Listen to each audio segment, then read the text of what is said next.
আজকের এই ভিডিওতে আমরা পোর্ট নাম্বার নিয়ে আলোচনা করব। আসলে পোর্ট ব্যাপারটা আসলে কি।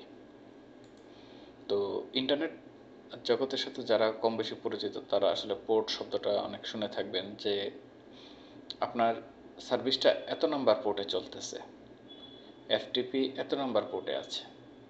তো তাছাড়া ইন্টারনেটের জগতে যারা নতুন তারা হয়তো বা পোর্ট শুনলে মনে করতে পারবেন আজকে বোধহয় আমি এই ধরনের, যেমন রাউটারে যেমন পোর্ট থাকে, সুইচে যেমন পোর্ট থাকে, যে আমি এই ধরনের পোর্ট নিয়ে আলোচনা করতে যাচ্ছি। আসলে একদমই না ব্যাপারটা।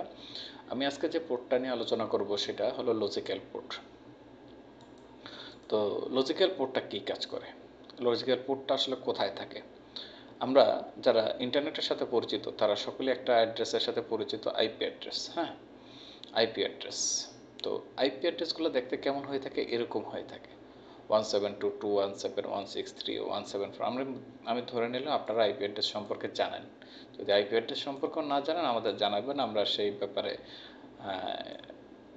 একটা ভিডিও টিউটোরিয়াল করার চেষ্টা করব। তো এটা হলো একটা আইপি অ্যাড্রেস। তো এই আইপি অ্যাড্রেস, প্রত্যেকটা আইপি অ্যাড্রেসের এগেইনস্টে 65,535টা পোর্ট থাকে। প্রত্যেকটা পোর্টের ডিফারেন্ট ওয়ার্কিং প্রসেস আছে, ডিফারেন্ট সার্ভিস প্রোভাইড করে।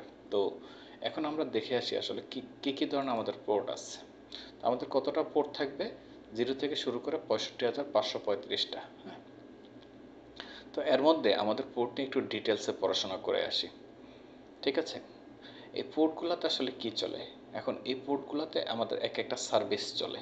কী ধরনের সার্ভিস চলে? আমাদের ইন্টারনেটে বেশ কিছু প্রোটোকল আছে। এই প্রোটোকলের এগেনস্টে থাকে কি? পোর্ট। তো আমরা গত ভিডিওতে প্রোটোকল নিয়ে যখন আলোচনা করেছিলাম আপনাদের একটা স্লাইডের কথা বলেছিলাম, আমি স্লাইডটা ওপেন করি।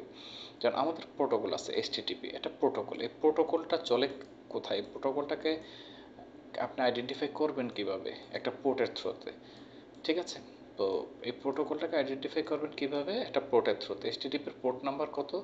80। এইচটিটিপিএস এর পোর্ট নাম্বার কত? 443। তো 443-এর বলতে সে কী ধরনের প্রোটোকল বুঝবে? এইচটিটিপিএস। তো প্রত্যেকটা প্রোটোকলের এগেনস্টে একটা পোর্ট থাকে এবং পোর্টের একটা স্পেসিফিক নাম্বার থাকে, ঠিক আছে? তো আমাদের বিভিন্ন প্রোটোকলগুলো নিয়ে আলোচনা করা আছে, আমরা এটা বলেছিলাম আপনাদেরকে দিয়ে দেব। আপনারা মেইল অ্যাড্রেসটা দিলে আমরা সেটাকে আপনাদের পাঠিয়ে দেবো, এই পিডিএফটা। তো আমরা যখন দেখেছিলাম এইচটিটিপির পোর্ট বলেছিলাম আমরা 80 এবং এইচটিটিপিএস এর বলেছিলাম 443, ঠিক আছে? তো এফটিপির জন্য 21।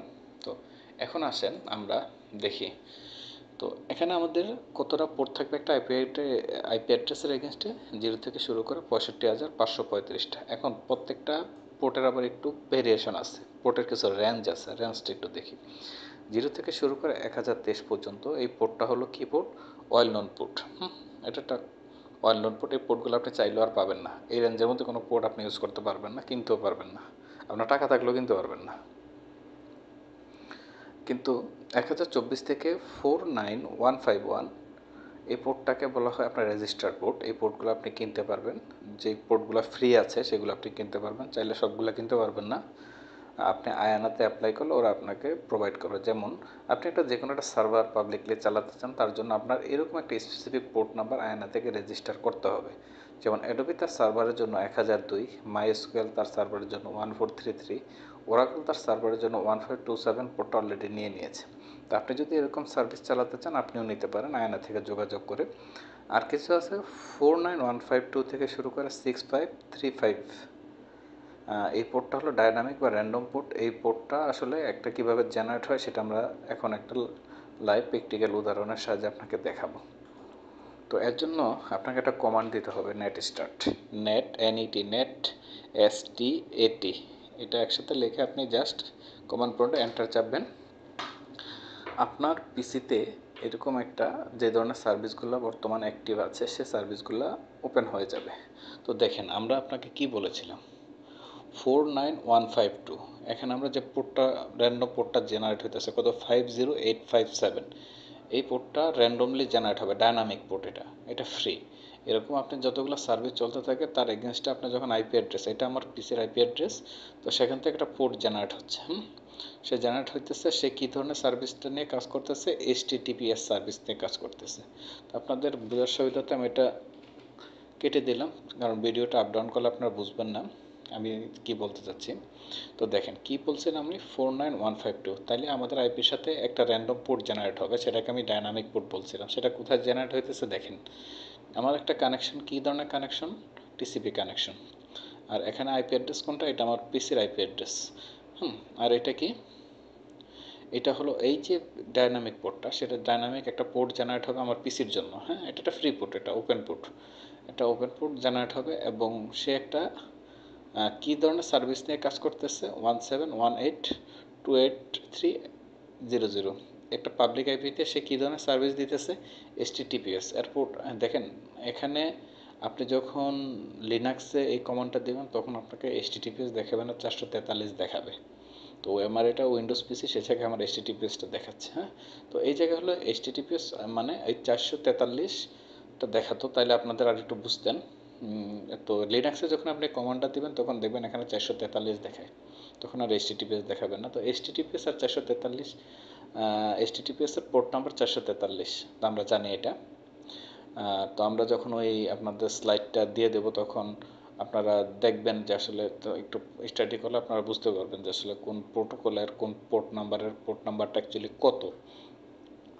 তো আমি যে বলেছিলাম যে এখানে যে র্যান্ডম পোর্টটা জেনারেট হবে তার রেঞ্জটা অবশ্যই 49152। আপনি দেখেন আমার সবগুলোর রেঞ্জ এর চেয়ে বেশি, 49671, 49700, 57737, যেগুলো র্যান্ডম পোর্ট বা ডায়নামিক পোর্ট। আর এগুলো হলো HTTP আমার সার্ভিস, এগুলো আমাদের আর কি, আমরা যে ধরনের সার্ভিসগুলো এখন রান আছে সেগুলো দেখতে পাচ্ছি।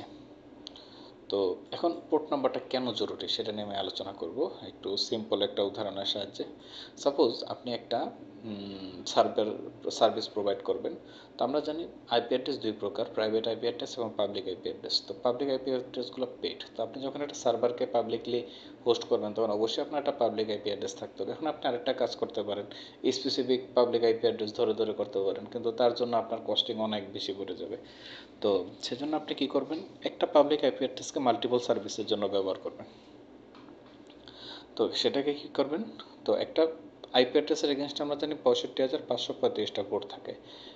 এর মধ্যে যে 1024টা পোর্ট আছে, 1023টা পোর্ট আছে, 0 থেকে শুরু করে 1024টাই হওয়ার কথা। হ্যাঁ, 0 থেকে শুরু করলে 1024টা হয়।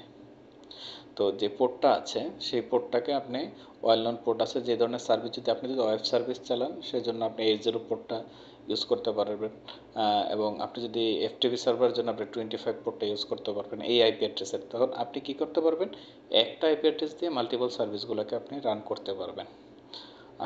তো এর জন্য আপনার কস্টিংটাও কমে আসবে। তো আমি এই ব্যাপারটাকে আরেকটু এক্সপ্লেন করি। সিস্টেমে যে ওয়েল নন পোর্টসগুলো আছে সেটা কত, 0 থেকে শুরু করে 1023 পর্যন্ত।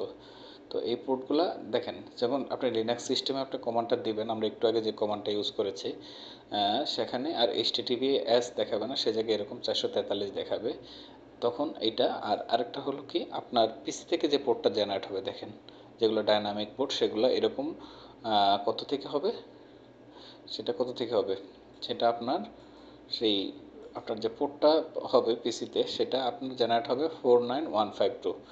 আমরা প্রত্যেকটা জায়গায় দেখেছি 49152 এর চাইতে বেশি পোর্ট নাম্বারগুলো, এবং সেখানে আমাদের সার্ভিস যেহেতু আমাদের উইন্ডোজ পিসি সেই জন্য HTTPS এই ব্যাপারটা দেখাচ্ছে। তো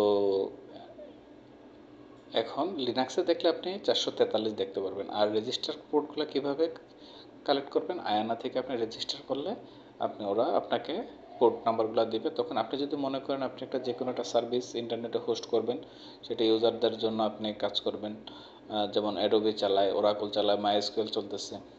তো এই ব্যাপারগুলো আপনাদের চাহিদা মতো আপনারা ডিল করবেন। তো আশা করি আপনারা বুঝতে পেরেছেন। তো আপনাদের যদি প্রোটোকল এবং পোর্ট নিয়ে আরও কোনো কনফিউশন থাকে আমাদের কমেন্টস বক্সে জানাবেন। আপাতত এটুকুই, ধন্যবাদ সবাইকে।